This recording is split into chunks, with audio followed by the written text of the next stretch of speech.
আসসালামু আলাইকুম।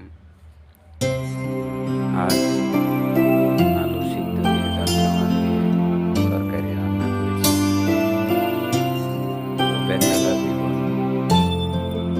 মিশরে আছি, রান্না করে খেতে হয়। তাই আজ টাটকা মাছ দিয়ে আলু সিদ্ধ করে রান্না করলাম।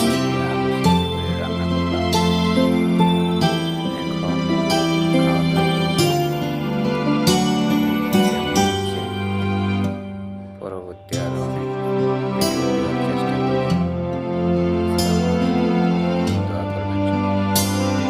আসসালামু আলাইকুম। আজ আলু সিদ্ধ দিয়ে টাটকা মাছ দিয়ে তরকারি রান্না করেছি। তো ব্যাচেলার জীবন, মিশরে আছি, রান্না করে খেতে হয়। তাই আজ টাটকা মাছ দিয়ে আলু সিদ্ধ করে রান্না করলাম। এখন খাওয়া দাওয়া করব।